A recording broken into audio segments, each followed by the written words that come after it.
I'm Winnie Obiero. I'm the Secretary General of the Revolutionary Women League, which is a mass organ of the Communist Party Marxist Kenya. The Revolutionary Women League, just as I said, is the mass organ of the Communist Party Marxist Kenya, dealing with issues of oppressed gender and women's struggle. So, Women League of the party existed since the existence of the Communist Party. Though during the rectification of the party, that is after the split in 2022, there was need for the Communist Party Marxist Kenya during its rectification program to rename the Women League of the party to Revolutionary Women League. The main objective was to give it its mass content, because the Communist Party is a vanguard, and the Women League was aimed to organize the women on issues of oppressed gender.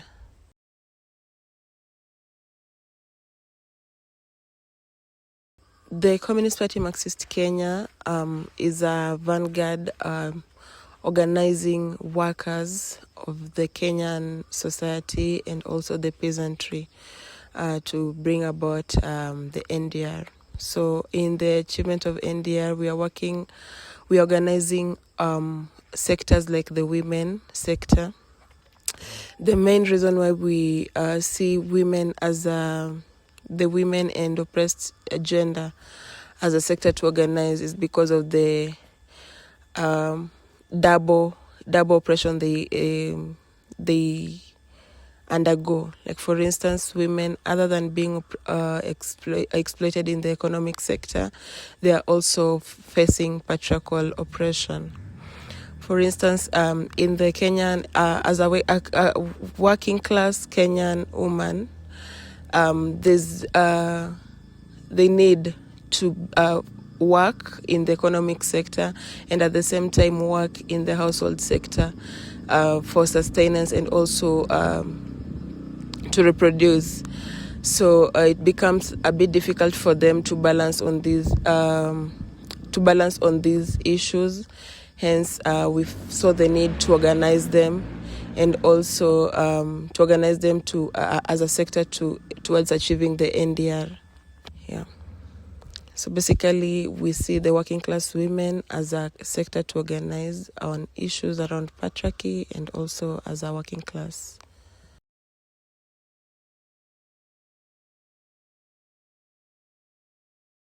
We approach them at their workplaces, and also we do door-to-door organizing. For instance, majority of our comrades are not full-time revolutionaries, but they do commit some of their time to organize the women, especially the Revolutionary Women League. They commit to organize women through door-to-door and also going to the social places, to approach these women and to speak to them about our ideology.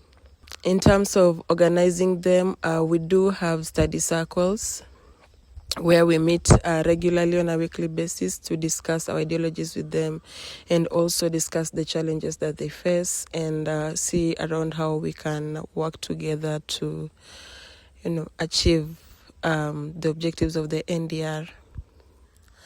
So it's been a challenge, especially to the to these working class women, because, as I said, the system is exploiting them double, and also it becomes difficult for them also to commit to the party and also to the Revolutionary Women League, because it's more of living a double life, living the neo-colonial patriarchal society life and also the path towards their liberation.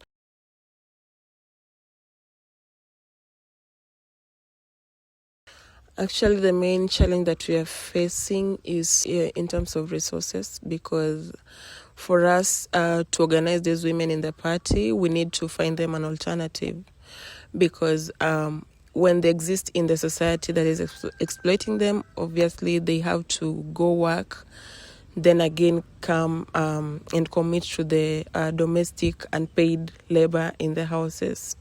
So introducing to them this another ideology of, committing as full-time revolutionaries, we need to find them an alternative on their sustenance, which is a bit difficult because as the party, we still don't have a means of sustaining our comrades, hence challenging for us. So essentially, it's a bit workable with the comrades who have grasped the ideology and they understand it a bit, which also is a bit of a challenge because in as much as they are willing to commit their full time, they still have to sustain themselves.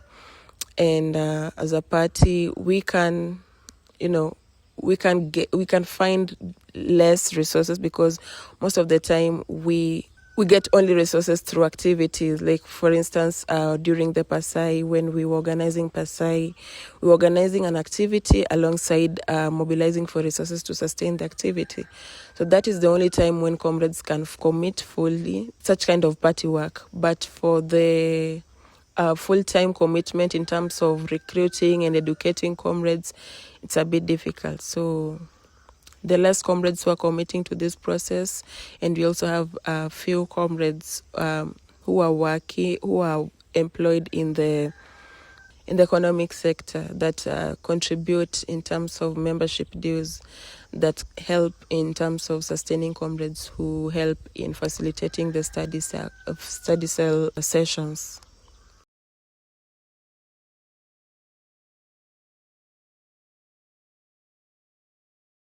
In terms of balancing or integrating the struggles of the working class in the urban and also the peasants in the rural is, first of all, a majority of the working class in the urban are elites, like they are literate.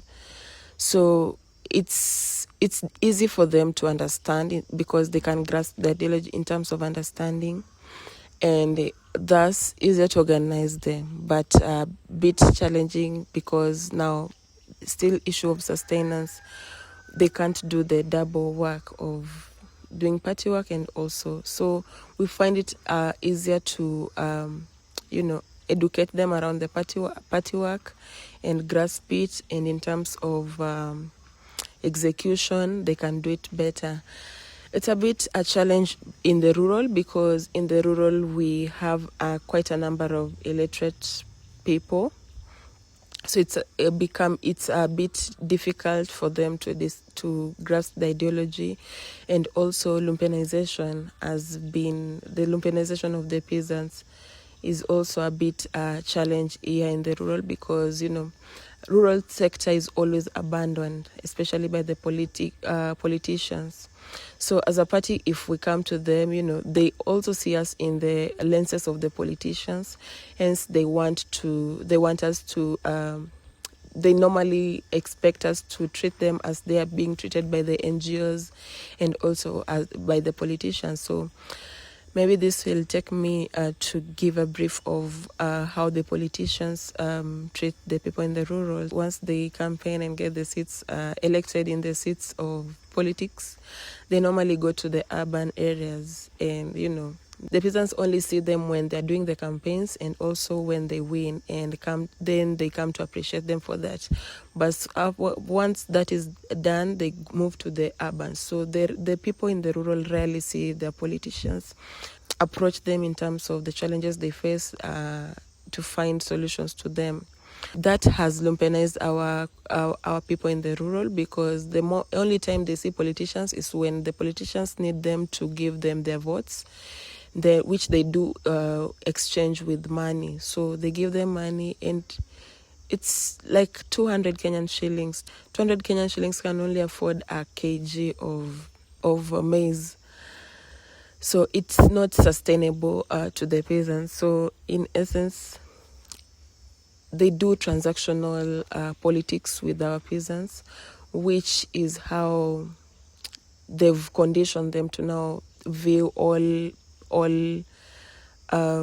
organizations or people who come with ideas that can help them. So they don't see it in the angle of liberating them in the first instance, but first see it in a transactional manner.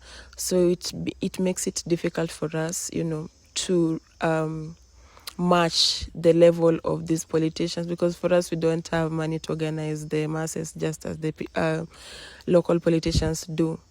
So it's a bit challenging for us, because when you go to them, they first demand for what are we giving them in exchange, just to even sit and listen to you.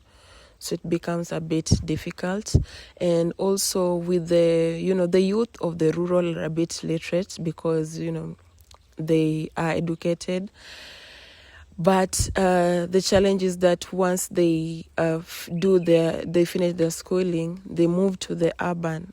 So most of the time you find only the elderly and people who are not literate enough to be competitive in the economic sector in the urban, that are left in the rural. So it becomes a bit difficult to organize with them here. Yeah, currently we organize the peasants through peasant mass groups. So in the mass groups, they majorly do welfare groupings, where they gather. Majority of the peasants are poor, so they can't even afford things like school fees. They can't pay school fees for their kids. Issues of sickness, when they arise, they have to come together to do some donation for them to take people to hospital, their relatives to hospitals.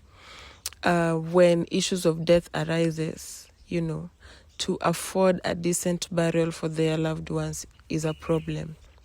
So in essence, we organize them through the welfare groups, where when they meet, now we do the study circle sessions, most of which we do lecture method, because as I said earlier, majority of them are not literate enough to grasp our ideology. That becomes a challenge for us, to get a comrade who can grasp our ideology better and disseminate it in the local language, which also is a challenge, because most of the comrades are introduced to the colonial language and interpreting becomes a problem. In terms of organizing them in the welfare groups, I think most of the time when we start the groups, they come in bigger numbers, they attend in bigger numbers. But as time goes by, because as I said, we don't have the capacity of the politicians who give them money for them to listen to them. So when they come with that kind of mentality, most of the time we disappoint them, but it's not our liking. So they come, then with the time they drop. But for us, we are interested in the quality and not quantity. So most of the time we appreciate that. This process began after the rectification program of the party, where we had quite a number of mass groups to organize here in the rural, and also with quite bigger number. But currently they've shedded off the baggages of the old society, and now we've managed to remain with the quantity number, who understand what we aim at doing and are moving forward with us.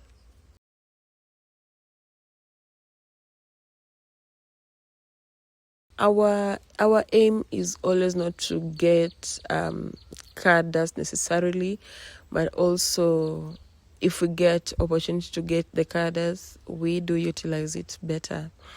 But also, so in terms of transforming them into the party, it's through this welfare.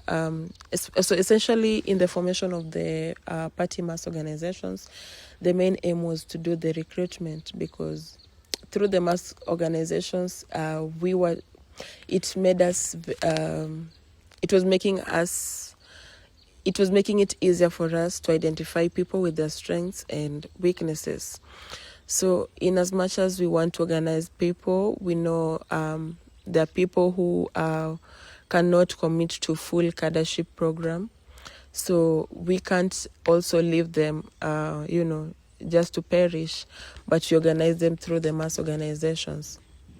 So for those who have the capacity to read and write and to, interpret our ideology to practice, we do incorporate them into the party program through the Piogama Pinto Institute to become cadres.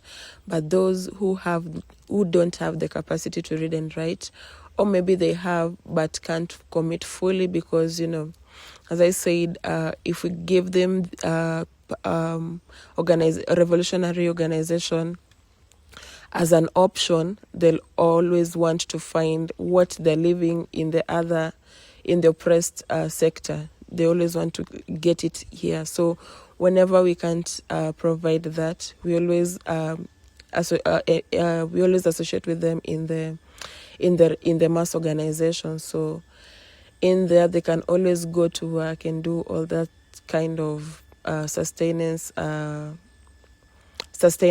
activities. Then they commit the little time they have in the mass groups of the party.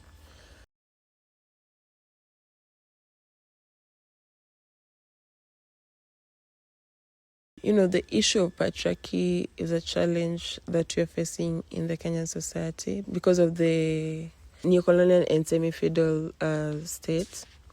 So we can't say the party is an exception. We also have remnants of patriarchy in the party. So in essence, how the party is programmed to deal with these kind of challenges is that the Revolutionary Women League documents, the documents to do with gender and oppressed issues, are incorporated in the party curriculum. So not only women are reading those documents, it's for all cadres of the party, and yeah. So it's through the documents of the party that we've incorporated in the party curriculum, and everybody is mandated to go through those documents.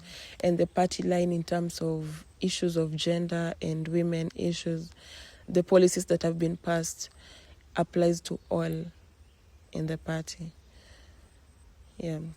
And also in terms of practical work, for instance, when we organize workshops or seminars that are party involved, we do we intentionally come up with a timetable where comrades are assigned specific duties that are challenging the normal patriarchal norms of who should do which work and who should not do which work.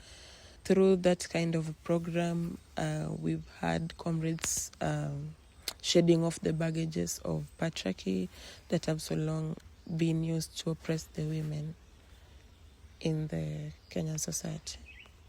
And it's not only the Women League alone, it's responsibility of the party because, as I said, the Revolutionary Women League is just an organ within the Communist Party Marxist Kenya. So most of the policies that can be suggested by the Revolutionary Women League can only be approved by the Communist Party Marxist Kenya.